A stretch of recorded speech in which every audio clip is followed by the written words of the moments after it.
Hello everyone, this is Govind Krishna and let me welcome you to yet another exciting episode of Green Signal. Times are indeed changing and we see the same in automobile industry where all kinds of hatchbacks, sedans and SUVs merging and becoming new subsegments.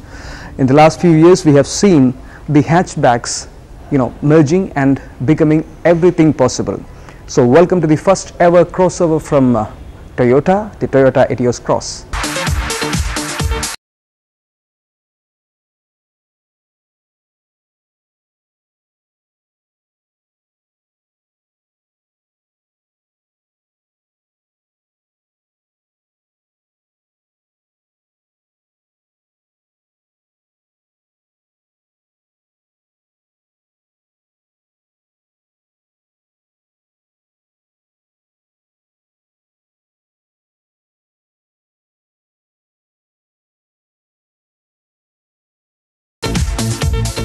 Etios Cross is the first ever crossover from the Toyota brand for India, and the success of Etios and Innova, which has sold more than 250,000 cars in a very short span, was the secret in bringing the Cross also into the Indian market.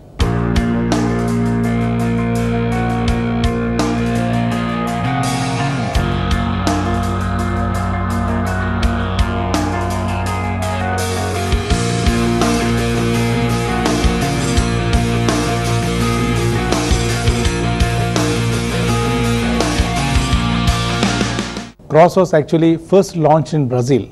It is almost a country where we have a population of cars just like us, and this was first test driven in these markets before this car was bought for India. For India, this particular product, Cross, was introduced during our 12th Auto Expo, which was in Delhi in the month of February 2014, where after this particular unveiling there, we had a very encouraging response coming out, because we observed one key importance when the customers start coming with an overwhelming response.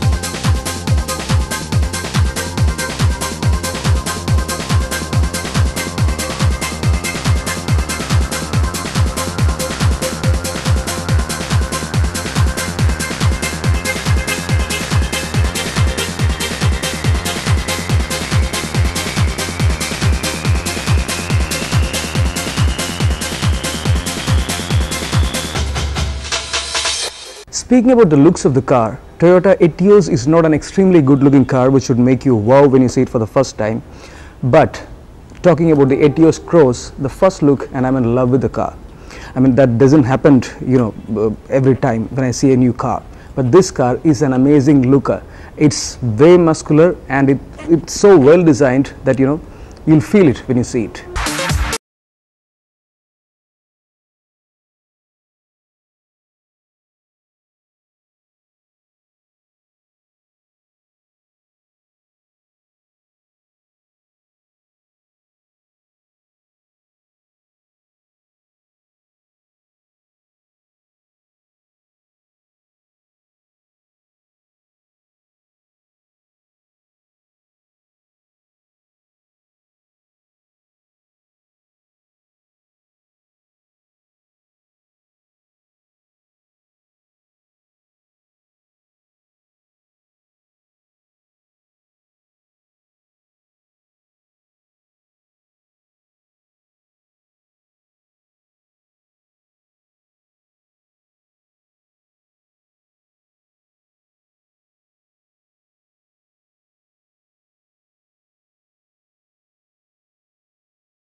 Customer expectations are totally different. They have a different requirements for their car. For example, they want to have a car which makes a statement when they drive it, precisely. So Cross is such a car where we can feel both these differences. That is, it gives the importance of an SUV with a rugged look on the exterior, but actually this is also a car which also has a very practical functionality of a hatch too. So when I say Etios Cross, it's a combination of both these. So when I say combination of both these, on one look we can find exterior, the vehicle really looks a very compact mini SUV like feel, but when you enter into this car, it is giving a very, very spacious car feel altogether.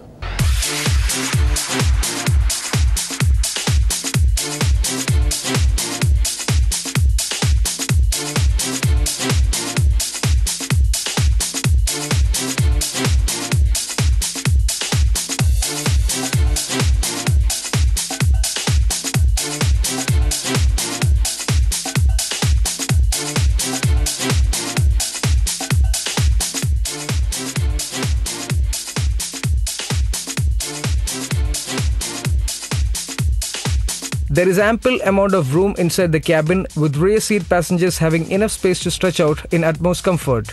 Even the seats offer good support, making the Etios a comfortable car to be in. The boot is reasonably big at 251 liters, and it's when you close the boot lid do you realize the Etios is a very light car. Toyota is offering the Etios Cross in 4 variants: G, V, GD and VD. All variants get a tuned-in audio system with MP3, FM and USB functions, but the top-spec trim also gets steering-mounted audio controls and Bluetooth connectivity. The Etios Cross comes loaded with a quite few features even on the base trim, but the lack of internally adjustable ORVMs is a shocking omission.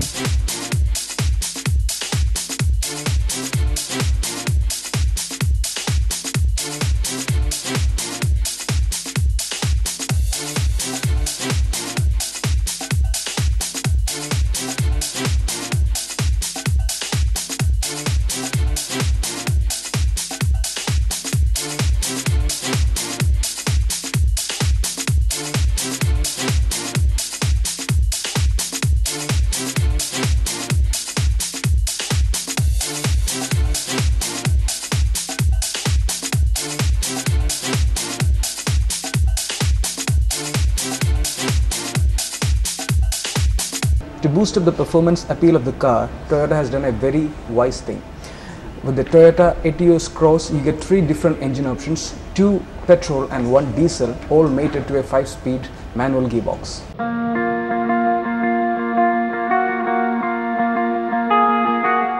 Available in base G trim is the 1.2-litre 4-cylinder petrol engine, which belts out 80 PS at 5,600 rpm and 104 Nm at 3,100 rpm. This engine has just about enough pep to keep the Etios moving on the highways, although city performance is decent. The other petrol engine is the 1.5-litre unit borrowed from the Etios TRD and Etios sedan, offered only on top-end V trim. This power plant generates 90 PS at 5,600 rpm and 132 Nm at 3,000 rpm. Performance is good, there is enough grunt for both city and highway duties, with the vehicle feeling quite fun to drive when you rev the nuts of it.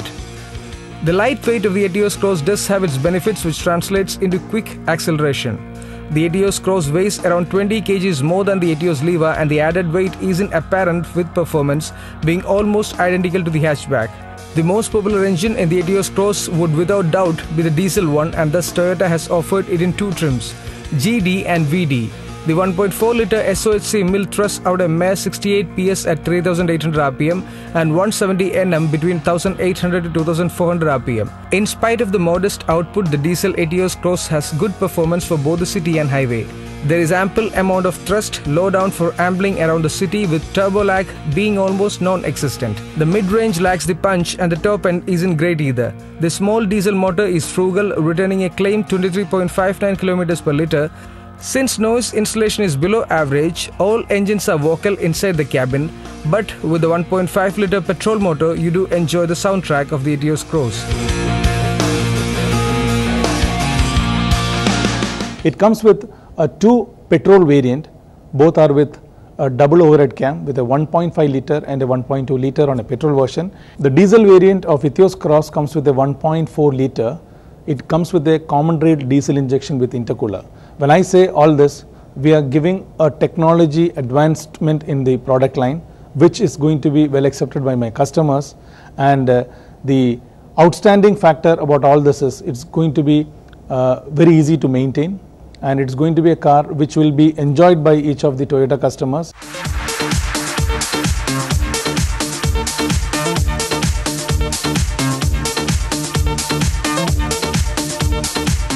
The Etios is a car which is a good blend of both ride and handling, with the Cross version being quite similar. Handling is good and body roll is well contained, but the steering lacks feel and has too much of artificialness attached to it. It simply doesn't give feedback, whether you're driving slow or fast, but the lightness at low speeds does help in easy maneuverability. The Etios Cross is a front-wheel drive vehicle and isn't apt at off-roading, no matter what the exteriors might suggest. Where the Toyota Etios Cross totally excels is in the ride quality department. It simply absorbs bad roads on its stride comfortably and doesn't pass on much to the occupants. The suspension has been well tuned for our road conditions, and the good ground clearance means you never have to worry when approaching speed breakers. It never scrapes anywhere. The Etios Cross is decently stable at speed and the brakes are well calibrated too, offering good stopping power. It's only the high NVH at speed which reveals the un-Toyota-like refinement. The Toyota Etios Lever hatchback has received 4 stars from the Latin NCAP, which makes it quite a safe car. The Etios Cross gets dual airbags on the top V or VD for diesel variants. The base G doesn't get airbags, nor does it get ABS. ABS with EBD is offered as standard on all diesel trim of the Etios Cross.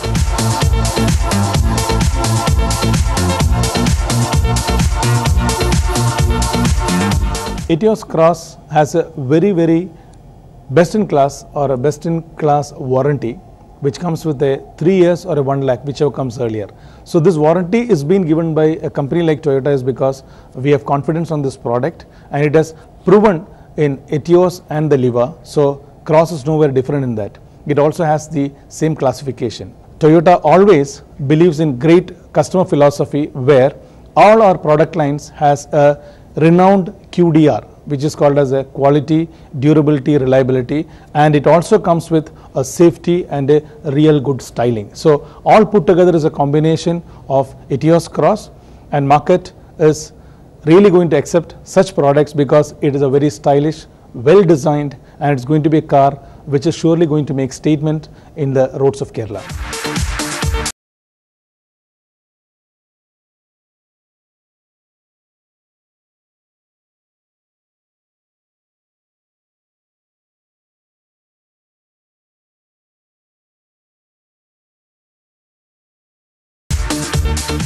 The Etios Cross isn't much different from the Etios Lever as it has the same underpinnings and engine, but it's definitely a better Etios in terms of looks.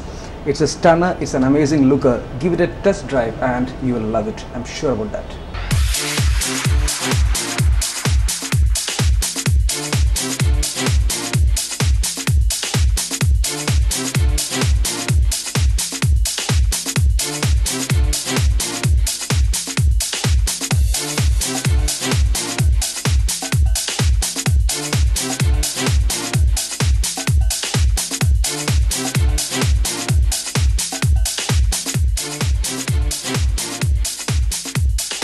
And this is a segment we review the new bikes in the market. Year 2003 was splendid for the Indian automobile industry, and especially in the two-wheeler market. Why? Because Hero, in collaboration with Honda, introduced a new super bike during those times, the 200 plus cc Hero Honda Karizma. That time it was a super bike of the time and the sale was splendid. After 11 years, Hero hasn't given any upgrade to the bike, and it's high time that Hero Karizma get an upgrade. Anyways, after 11 years, Hero has heard us and they have introduced 2 new variants of Hero Karizma, the Hero Karizma R and the Hero Karizma ZMR. In this episode, we'll be reviewing the Hero Karizma R.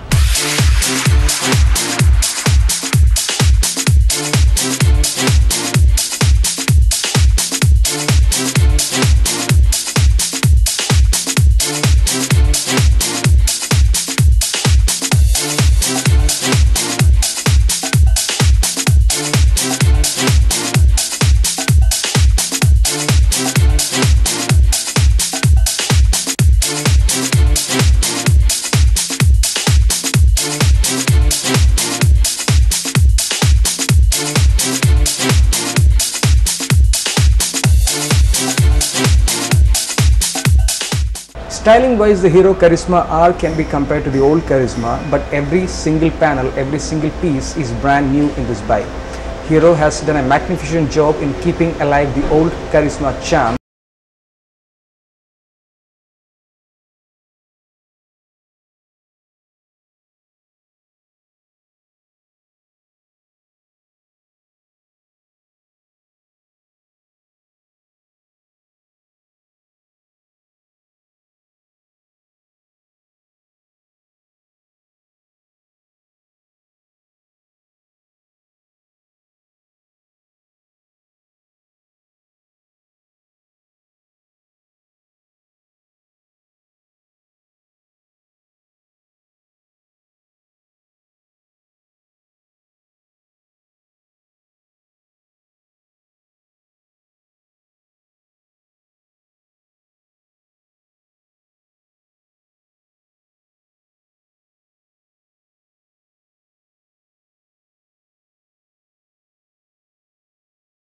Styling wise, the new Karizma R is identified as the old Karizma, but every panel, every single piece on this bike is brand new. Hero has done a fantastic job of keeping the so-called charm of Karizma alive somehow. However, as we know, the front end looks finicky, but at the same time it looks substantial with the new LED lights. The fatter tire and new LED tail light instantly stand out from the crowd, but this is something we saw on the new Hero Extreme as well and will also see on the ZMR. The same 3-port cluster with the addition of a side stand indicator in place of the right indicator warning, with the left one blinking for both right and left indicators, and switch gear are carried over, and a shocking omission of engine kill switch continues. Come on Hero, distinguish yourself from Honda completely and give us the kill switch. The new things in the cockpit are a brand new set of clip-ons that are finished in grey color. They are narrow in width and replace the chrome handlebar of the old Karizma.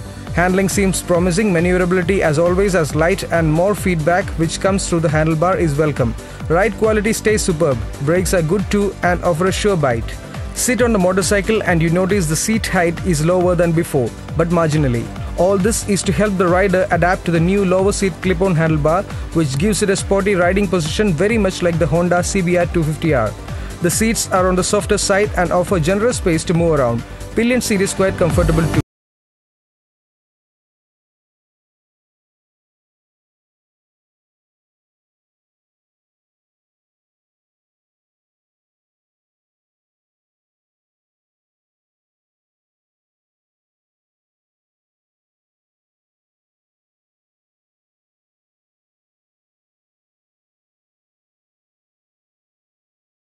Important part, which is the engine, which is still 223cc, but Hero has done some tuning with which the engine gets 2.2 PS more power and 1 Nm more torque.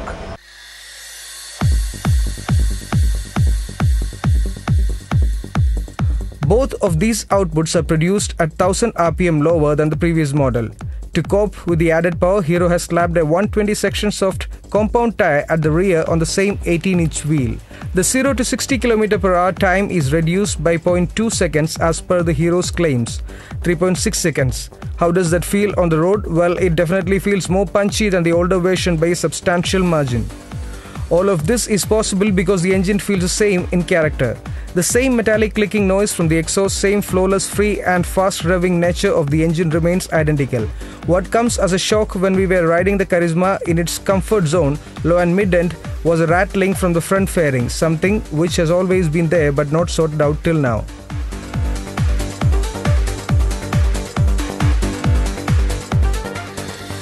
The 2014 Hero Karizma R packs a lot of punch with the new upgrades, especially the engine upgrades. Now the bike is an absolutely improved version and upgraded version in every aspect. Plus, Hero hasn't increased the price of the bike. Instead, they had decreased it by 1000 rupees. So Hero Karizma R 2014 is an absolute value for money package which doesn't lack anything in any department.